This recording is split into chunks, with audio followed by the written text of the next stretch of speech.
안녕하세요. 우리 종교와 인문학 3직강 시작합니다. 오늘 주제 여러분 뭐 많이 들어보셨죠? To be or not to be. 그것이 문제로다. 셰익스피어 햄릿에 나오는 유명한 말이죠. 내가 왜 이 제목을 택하냐, 이것이 이전에 한번 제가 말씀드렸는데, 소돔과 고모라가 왜 망했습니까? 하나님 심판했죠. 도덕성이 없으면 존재 가치가 없는 거예요. 그러니까 하나님이 인간을 볼 때, 지난 강에도 말했지만 인간은 도덕적 존재로 만들었어요. 근데 여기 컵이 있지 않습니까? 근데 컵이 있는데 이게 유리컵이에요. 이 컵의 존재 목적이, 존재 가치가 뭐예요? 물 담고 마시는 거란 말이죠. 근데 깨졌어. 금이 갔어. 물이 줄줄 새. 어떡할까요? 버리는 거죠. 하나님이 인간을 볼 때 to be or not to be 뭐냐면, 인간의 존재할 수 있는 것은 도덕적인데, 근데 문제는 뭐냐면, 다 하나님 앞에 도덕적으로 다 흠이 있잖아. 죄를 졌잖아. 그럼 뭐예요? 다 죽는 거예요. not to be. 예, 존재할 수가 없어요. 그랬는데, 그래서 다 살 수가 없는데, 기독교에서 뭐라고 합니까? 예수님이 그래서 죽었다는 거죠. 인간의 죄를 위해서. 그걸 믿으면 죄에서 씻음받고 구원받는다는 거죠. 그 다음이 이전 강의도 말했지만, 구원받았으니 됐다가 아니라 구원받았기 때문에 말씀대로 살아야 돼요. 그래서 예수님이 나를 사랑하는 자는 내 계명을 지킨다. 또 내 계명을 지킨 자가 나를 사랑하는 자라는 거예요. 계명이 도덕이거든요. 그런 맥락에서 시작합니다. 조금 전에 말씀드린 거죠. 사느냐 죽느냐 이것이 문제로다. 가혹한 운명의 돌팔매와 화살을 참고 사는 것이 장한 일인가? 아니면 고통의 바다에 대항하여 무기를 들고 대항하다 죽는 것이 옳은가? 여기에 이 도덕성이 들어가 있는 거죠. 고통의 바다에 대항하여 무기를 들고 대항하다. 누구하고 대항하겠어요? 적이죠, 적.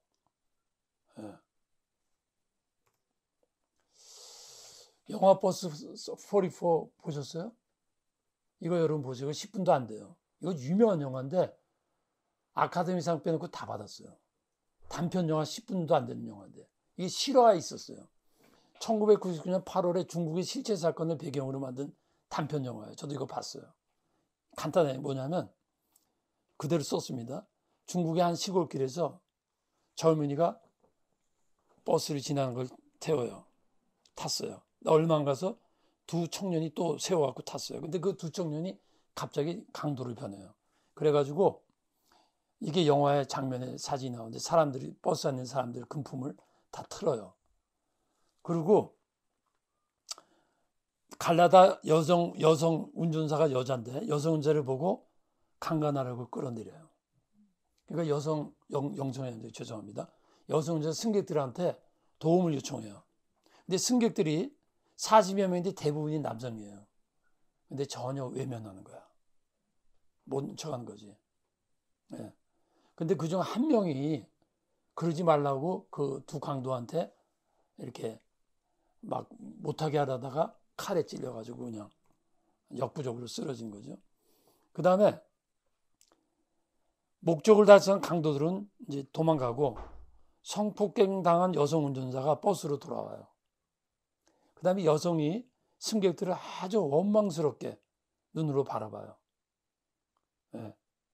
그 다음에 뭐라고 하냐면, 자기를 도와줘서 칼에 찔린 사람이 다시 버스 타면서 미안하다, 내가 제대로 못 도와줬다 그랬더니 이 여성 운전사가 호통을 치는 거야. 당신 타지 말라고. 이 사람이 어이가 없는 거죠. 자기 혼자 도와주려고 그랬는데. 그런데도 억지로 타려고 하니까 이 여성 운전사가 승객들한테 뭐라고 하냐면, 이 사람 내리지 않게 하면 난 떠난다. 그래갖고 이 사람 어쩔 수 없이 못하고 떠나요. 근데 실제 현장 사전이에요. 현재 이 실제로 배경으로 한 영화니까. 얼마 안 가서 낭떠러지에서 이 버스가 굴러떨어져서 전원 다 죽었어요. 이게 뭐죠? 이 여자가 나를 살리려고 하는 그 남자만 살 가치가 있으니까 일부러 못하게 하고 이 여자가 다 죽은 거예요. 차를 몰고 낭떠러지 갖고 이거지. 승객 너희들은 인간이 아니다. 그러니까 to be, not to be. 도덕적으로 전혀 외면한 너희들은 살 가치가 없다.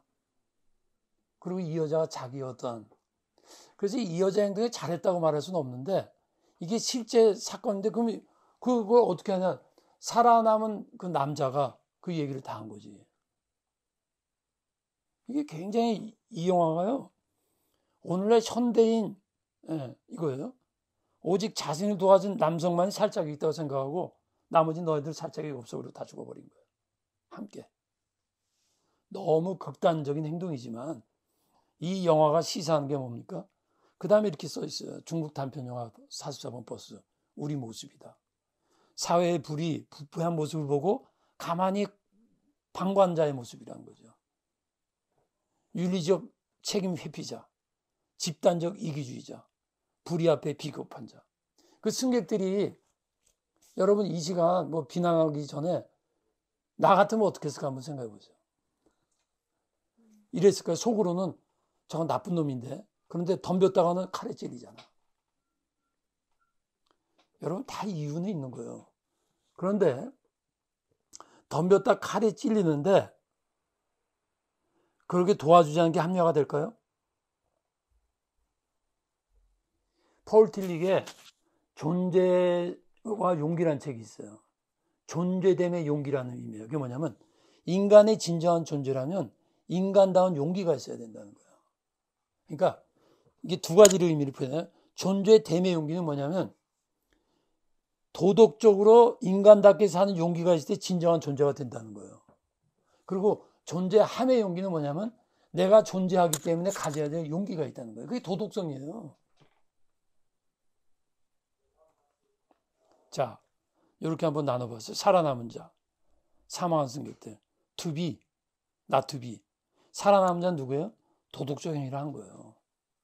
사망한 사람은 비도덕적 행위죠. 그 사람들은 아무것도 안 한 게 비도덕적 행위를 한 거예요. 도덕의 실존이에요? 도덕의 실종이에요. 그렇죠? 존재적 행위예요? 비존재적 행위예요.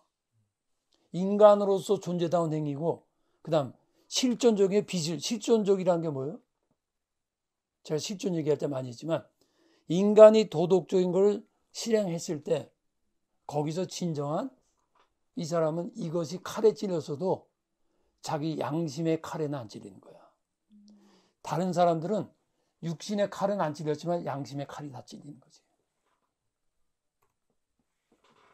제가 이 이전 강의에 윤리의 기능을 말할 때 A 보죠. 존재론적 기능이라고 그랬죠. 바로 이거예요. 여러분 우리가 도덕적으로 산다는 게 그냥 선한 행위 하고 말고가 아니고 좀 더 남 도와주고 하는 그거 아니에요. 우리는요 하나님 앞에 다 죽게 돼 있어요. 왜? 하나님 앞에 다 더럽기 때문에. 그러면 이제 믿었으니까 됐냐? 자, 믿고 구원받으면 됐습니까? 제가 이전에 저울 비유를 들었죠. 기억나시는지 몰라요. 저울은 뭐냐면 믿고 구원 얻어도 기초적인 도덕적 행위가 없으면 우리가 갖고 있는 신앙 자체가 무너져요. 여러분 이 하나님이 만든 세계는 다 똑같아요. 자, 우리는 도덕적으로 더럽기 때문에 손바닥이 내가 깨끗해 보여도 현미경으로는 더럽듯이 하나님의 눈으로는 더럽다 그랬죠. 그래서 이거 어떻게 씻어야 돼? 일반 물로 안 돼. 예수의 피로 씻어서 됐어. 그러면요. 그 다음에 막 더럽혀도 돼요? 막 더럽히면 어떻게 되는 줄 아세요? 내 몸에 병균이 들어가요. 무슨 얘기냐? 신앙으로 구원받았지만 다시 한번 말합니다. 신앙으로 의롭게 됐지만 그 의로움은 도덕적 행위를 통해서 견고해지는 거예요. 우리의 신앙은요. 신앙 자체로 절대로 견고해지지 않습니다. 여러분. 신앙은 신앙에 맞는 행위가 있을 때 신앙이 견고해져. 그러니까 우리를 구원하는 것은 신앙이지만 신앙을 구원하는 건 행위예요. 이게 우리의 행위로 구원받는다는 뜻이 아니라 우리의 신앙으로 구원을 받았지만 우리 신앙이 유지되고 신앙이 견고되고 신앙이 튼튼해지려면 그건 행위가 있어야 된다는 거죠. 그게 기독교 윤리예요. 자, 보노포. 이 사람도 버스 얘기했어요. 보네포 하면 유명하죠, 여러분? 개신교 교회 순교자고 천재적 신학자고 히틀러 제거하는 암살에 저항하던 감옥에 가서 히틀러가 무너지기 얼마 전에 며칠 안 돼서 순교당한 분이에요. 이 사람도 버스 운전사 내용을 얘기를 해요. 이 사람이 아직까지도, 이게 제가 몇 년 전에 미국 TV에서 봤는데, 아직까지도 목사가 아무리 악한 사람이라도 암살 운동에 가담한 게 옳으냐 틀리냐가 지금도 찬반 논의가 있어요. 자, 이 사람한테 이 보네포가 이걸 자기가 이렇게 직접 말했어요. 제정신을 잃은 운전자가 폭주하면서 수많은 사람들을 해치고 있다. 이 폭주를 멈추기 위해서는 폭력을 사용할 수밖에 없다는 거예요. 이런 얘기지. 미친 버스 운전사가 막 멋대로 다니면서 지나간 사람도 치고 가만 놔뒀다가는 이제 사고 나서 다 죽을 텐데, 자기가 지금 그 버스 안에 타고 있는데 저 운전사를 때리거나 잡아서 혹은 죽이거나 하는 것이 살인일 수도 있다. 그러면 이게 조금 이따 나오는 차등적 윤리론이라는 게 있어요. 그건 뭐냐면 보다 큰 선을 위해서는 악을 행할 수밖에 없다. 보다 큰 선을 위해서는 보다 작은 선을 희생할 수밖에 없다. 이게 우리가 크리스찬이 살아가게 된 윤리에서 굉장히 중요한 겁니다. 이는 미친 사람의 모든 차에 희생되는 많은 사람들 돌보는 것만이 목사로서 나의 과제만 아니기 때문이다. 이 미친 사람의 운전을 중단시키는 것도 바로 나의 과제라는 거예요. 이런 거예요. 안에 있는 목회자가 버스라고 하는 같이 타고 가는데 막 안에서 울고불고 막 부딪힌가 막 상처받을 때 목회자가 막 가서 도와주고 상처한 데 있고, 그것만이 목회자의 구실이 아니라는 거지. 더 근본적인 거는 저 근본적인 운전자를 때려잡는 것이 내 과제라는 게, 이게 보네포의 말이에요. 근데 이거 자체가 아직도 지금 이슈가 돼요. 그래도 당신 목사 아니냐? 다른 사람이 해야 된다. 여러분 어떻게 생각합니까? 말씀드린 거예요. 암살행위 가담이 옳은가 틀린가? 성직자 수행의 정당성이 있는가? 여기서 현대 기독교의 윤리적 과제는 뭐냐면 보편성과 시대성이 좋아요. 무슨 말이냐면 진리의 보편성과 시대적 변화에 따른 윤리의 해석과 의미가 우리가 발견해야 돼요. 즉 개인의 실존적 상황과 보편적, 성경에서 말하는 보편적 선에 대한 통찰력을 가지고 이 시대와 상황에 따른 윤리적 행위를 해야 된다는 거지. 쉬운 거 아닙니다, 여러분. 그런데요, 많은 기독교인이 적당히 살거든요. 그러면 교회가 죽잖아요. To be or not to be예요. 여러분, 오늘날 한국 기독교가 왜 기독교라는 줄 아세요? 우리 모여서 예배 보는 거 갖고 욕하는 거 아니에요. 부흥하는 거 갖고 욕하는 줄 아세요? 아니에요. 개가 지사니까 욕하는 거예요. 그런데요, 기독교라고 비난하는 데는 아직도 희망이 있어서 그래요. 정말 기대를 기대하기 때문에 실망하는 거거든. 사인이지. 조금 전에 말씀 차등적 윤리론이라는 게 있어요. 이 차등 절대주의라는 말도 하는데 무슨 말이냐면 하나님의 말씀, 도덕적인 보편적 진리는 있다는 거예요. 그런데 도덕성에 등급을 주는 거야. 등급이 있다는 거야. 즉 보세요. 도덕적 갈등의 상황에서 해야 할 올바른 보다 높은 선의 일의 선택 우선이라는 거야. 이게 아마 내가 보기에는 보네포도 아마 보네포 목사 시대 차등적 윤리론이 나왔을지는 잘 모르겠어요. 제가 그것까지는 안 찾아봤는데, 이게 차등적 윤리론이 제 얘기가 아니고 윤리학에서 대표된 몇 가지 이 현대 윤리학자들의 이론 중에 하나예요. 그러니까 차등적 윤리론의 입장에서 볼 때 보네포 목사의 히틀러 제거 운동 가담은 선한 일인가? 여러분 생각해 보세요. 그리고 보네포 목사의 그 행동이 차등적 윤리에 속하는 건가? 그것도 한번 생각해 보세요. 설명드린 대로요. 보다 높은 차원의 선을 행하기 보다 낮은 차원의 의무를 무시하는 것. 생명을 구하기 고통을 가하는 것. 생명을 구하기 안식을 범하신 예수. 자, 우리는 지금 예수님을 그렇게 생각하죠. 그 당시 율법자들 바리새인이 뭐라 그러죠? 안식을 범하는 게 죄라 그랬거든요. 예수님은요. 근데 그 당시 율법학자들의 기준에서 보면 죄를 범한 거야. 예수는 뭐라 그러죠? 뭐라 그러죠? 너네 안식일 날 웅덩이에 빠진 양 구하지 않냐? 네. 차등적 절대주의가 딱 그 구조는 아니지만 이게 차등적 절대주의는 기독교 윤리론의 한 윤리예요. 어거스틴이 차등적 절대주의 속해요. 윤리적 행위는 등급이 존재한다. 성과학의 등급, 도덕성의 등급. 사랑, 하나님을 인간보다 더 사랑해야 된다. 등급이 있잖아요. 하이어라키가 있다는 거예요. 자살행위. 절대적 말씀에 의하면 자살하면 안 돼요. 그런데 삼손 자살했죠. 엄밀히만 자살이지. 그렇지. 그럼 삼손의 자살을 어떻게 해석할 거예요? 넌 자살했기 때문에 무조건 넌 지옥 갈 놈이에요? 생각해 보세요. 찰스 하치라는 유명한 신학자가 차등적 절대주의 이렇게 말해요. 인간 본성의 양심의 바탕을 둔 행위. 거짓말이 죄지만 항상 죄는 아니다.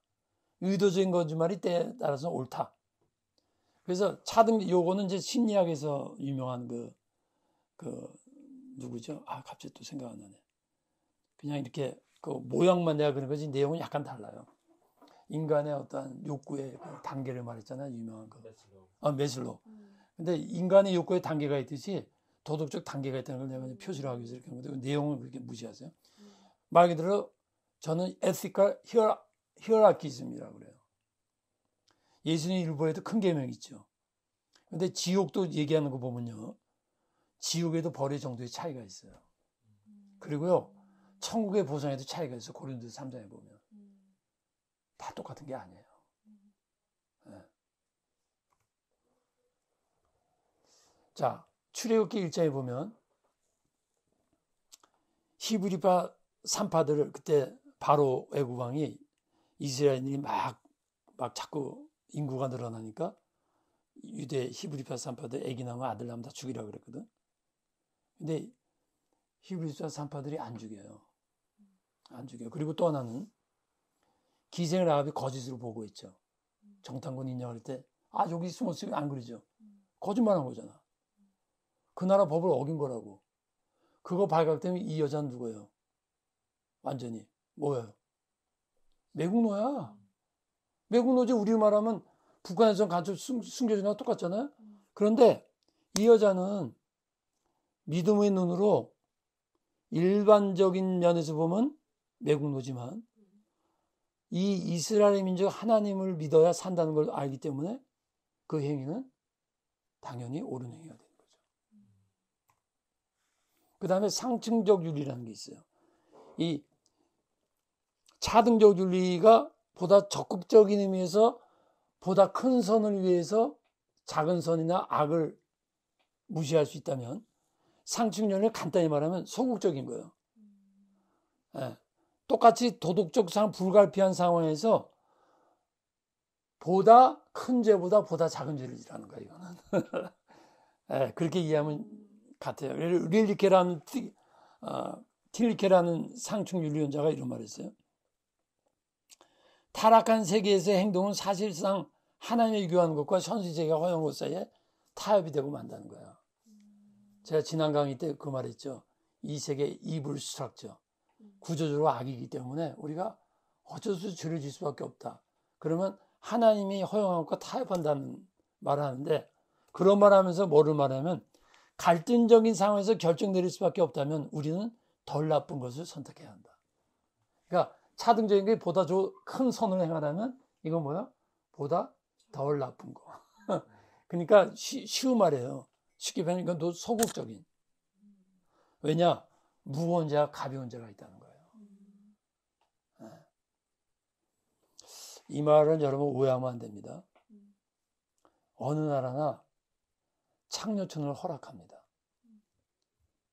미국에 그래도 나중엔 정치 못했지만 지미 카터라는 대통령이 미국에는 한국도 다 있잖아요, 나라마다. 그걸 없애보려고 했는데 못했어요. 그 이유 중에 하나가 뭐냐면, 만약에 모든 창녀촌을 없애면 법적으로, 무력으로 할 수 있죠. 그러면 강간이 훨씬 더 많이 생길 거다. 그러니까 창녀촌을 만든 게 잘하는 게 아니에요. 창녀촌 하는 게 잘하는 건 아닌데 그거 없애면 그 아주 비도덕적이고 강도 같고 막 살인마 같은 애들이 강간죄로 더진다는 거지. 이걸 우리 뭐라 그래요? 필요악이라고 하는 거지. 그러니까 보다 더 큰 악을 방지하기 위해서 보다 작은 악을 선택한다는 것이 상층적 윤리론의 이거예요. 어떤 죄나 죄인에는 틀림없어. 창녀촌 허락해서 짓는 것도 죄야. 그러나 강간은 더 큰 죄라는 거지. 그렇죠. 예. 하지만 덜 나쁜 죄와 더 나쁜 죄가 있으므로 기독교는 용서받을 수 있다는 사실을 분명히 인식하고서 덜 나쁜 죄를 범해야 된다. 이게 뭐냐면 이게 우리의 현실이에요. 근데 저는 이거는 좀 소극적인 거고 또 이럴 때도 있지만 우리는 보다 선한 일을 행해야 돼요. 그러니까 루터가 이런 말 했죠. 루터인가 오구스틴인가 죄송합니다. 제가 이런 말을 했어요. 담대하게 선을 위해서 죄를 져라. 루터가 했어요. 루터가. 이게 죄를 지라는 얘기가 아니라 선을 하려면 이 사회가 구조가 악하다 보니까 어쩔 수 없이 죄가 따라온다. 그 얘기를 말한 거죠. 여러분 제가 지금 굉장히 제가 왜 도덕 강의 이렇게 좀 역할을 짜겠냐면 제가 오해하고 듣지 마십시오. 제가 강의예요. 이거는 공부라고. 근데 조금 지루한 면도 있을지 모르지만 도덕 강의 처음부터 쫙 들어보세요. 이거 굉장히 중요한 겁니다. 이게 지금 결론이거든요. 그러니까 처음부터 쫙 깊이 있게 들은 사람들이 이게 굉장히 중요하다는 게 무슨 말인지 아세요. 그다음에 상황윤리라는 게 있어요. 이거는 차등적 절대주의도 아니고 상층적 절대주의도 아닌데 두 개가 다 속해. 상황윤리야. 상황윤리 말 그대로 이거예요. 여러분 상황윤리는 상황 보고 행하는데 하나님의 말씀을 근거로 한 상황적 절대윤리가 있고 하나님의 말씀 없이 상황에 따라 상황이 기준이 되는 것이 상대윤리가 되는 거예요. 그래서 요거까지 가면 프로이드까지 쭉 가면 상대윤리에 그게 나오는데 제가 자꾸 이게 시간이 이게 참 어려워요. 이게 25분씩 해도 이게 여러 개 가는데 강의하면서 이런 말 하면 안 되지. 어쨌든 상황윤리로 갑시다. 그냥 상황이 이렇게 됐어요. 자, 성서에 보면 이게 강의도 이게 상황윤리야. 자, 성서에 보면 상황윤리를 여러분 보세요. 구약의 도피선 3000년 전에 이거가 있다는 자체가 하나님의 어떠한 혹은 유대교, 당시의 유대교가 얼마나 앞서 있는 걸 볼 수 있어요. 이전에도 말했지만 실수로 도끼질 하거나 어떻게 하다가 뛰어가다 모르고 사람을 미쳤는데 이 사람이 강에 떨어져 죽거나 그러면 의도가 없잖아요. 요새 말로 하면 뭐래요? 참작해야 된다는 거야. 상황을 참작해야 된다는 거지. 그런데 그 당시 사람들은 이 사람이 어쨌든 밀거나 잘못해서 자기 아들이 죽었단 말이야. 그럼 어떻게 하겠죠? 분노해가지고 아까 뭐라 그랬죠? 충동. 누가 충동의 의지라고 그랬죠? 의지의 표상. 쇼펜하우어. 네. 자기 세력만 넓히는 게 아니라 자기의 가족이나 누가 당했을 때는 거기도 충동이 일어나는 거야. 누가 내 아들 죽였어? 하나님을 아시니까 도피성을 실제로 있어도 도피성을 만들어가지고 그런 사람이 일단 가서 숨어 있어라. 또 하나 게으르면 도피성에 있는 사람은 절대로 누가 들어가면 큰일 나. 딱 보호하고 있어. 그 다음에 본인 당한 자들 모여서 재판을 하는 거예요.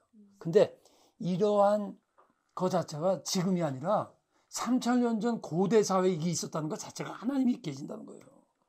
그 당시 사람들의 윤리관과 그 당시 사람들의 도덕적 의식 수준이 이런 도피성이 나올 수가 없어요. 상황윤리는 뭐냐면 사랑과 같은 궁극적 원리를 기준하여 그런 판단하는 거예요. 이거예요. 우리가 이제 살다 보면 굉장히 삶이 다양하잖아요. 말 그대로 상황이 우리말로 하면 경우가 다 달라. 그럴 때는 사랑의 원리를 갖고 하라는 거예요. 자, 시간 없으니까 이제 넘어갑니다. 계율주의학 좀 넘어가겠어요. 시간상. 플래처. 사랑은 기독교의 유일한 규정적 원리다. 어떤 것이 악한 건가 아닌가는 그것이 행해지는 상황 속에서 사랑이 얼마나 이바냐. 이게 무슨 말씀이냐면 당신들이 부득불 어떤 악을 행할 수밖에 없거나 보다 큰 선을 행할 수밖에 없을 때 가장 중요한 건 사랑으로 해라 그 얘기예요. 상황윤리. 자, 그래서 시간이 상황상 얼마나 됐죠? 자, 내 마음을 다하고 목숨을 다하고 뜻을 다하고 하나님보다 중요한 하나님을 사랑하라. 둘째는 이것이 이웃을 내 생각 사랑. 이게 뭐예요? 차등적 윤리. 상황윤리의 기본이에요. 그러니까 성경이 기가 막힌 거예요, 여러분. 다 있다니까 성경에. 그러니까 여러분 이 성경 우리가 조금만 시간을 내서 좀 더 공부하고 최지원 교수의 강의를 들으면요. 조금 더 우리가 자꾸 저는 진실을 농담같이 말해가지고 law or love, law and love. 유대인들 율법자들은 law를 강조했어요. 여러분 제가 목회를 이미 목회를 한 15년 했습니다. 근데 교회마다 다 헌법이 있잖아요. 나라의 헌법이 있듯이. 근데 여러분 이건 어디나 사실인데요. 교회 장로님들이나 교인들이나 목사나 헌법대로 합시다 말이 나올 때는 은혜가 식어지는 거예요. 법대로 합시다 이렇게 되는 건요. 이미 그 교회에 문제가 일어난다는 거예요. 쉬운 말로 교회가 은혜스럽고 교인들이 서로서로 사랑하고 그러면요. 법이란 얘기가 안 나와요. 그럼 법이 필요 없냐? 아니지. 아무리 교회라도 그런 상황이 올 수가 있잖아요. 법은 최악의 경우에 대비하기 위한 법이 필요한 거야. 근데 법으로 합시다. 그러면 이미 은혜는 끝난 거야. 그러니까 law and love. law or love 그거는 바람직하지 않다는 거지. law and love. 사랑인가 간음인가 실화 이것도 실화. 이것도 아는 분들 많아요. 말 그대로 러시아군에 체포된 우크라이나 이거 옛날 얘기거든요. 요새 말하는 게 2차 대전 때인데 러시아군의 우크라이나 포로 수용소에 볼그마이어라는 독일 여성이 붙잡혔어요. 근데 소문을 들어보니까 남편과 가족들이 서로 헤어졌다 남편이 가족들을 다 찾았는데 아내만 찾고 있는 거야. 근데 그 포로 수용소에 이거는 사실은 이 사람 사진도 나와요. 포로 수용소의 석방의 조건이 뭐냐면 병에 걸렸거나 임신을 해야 돼. 여자가. 근데 이 볼그마이 여성이 평소 그 수용소 간수하고 무슨 사랑의 관계가 아니고 잘 서로 이제 인간적으로 잘 지내니까 수용소 간수한테 부탁을 한 거야. 나 임신시켜달라. 응? 그래갖고 결국은 임신에 성공하고 결국 낳았고 가족 구매하고 행복하게 살거든요. 짜잔 끝. 그런데 여러분한테 이 질문만 던질게요. 이 여성이 한 행동은 어떻게 생각합니까? 간음입니까? 사랑을 위한 차등적 윤리입니까? 상황적 윤리입니까? 상층적 윤리입니까? 여러분 생각해 보세요. 감사합니다.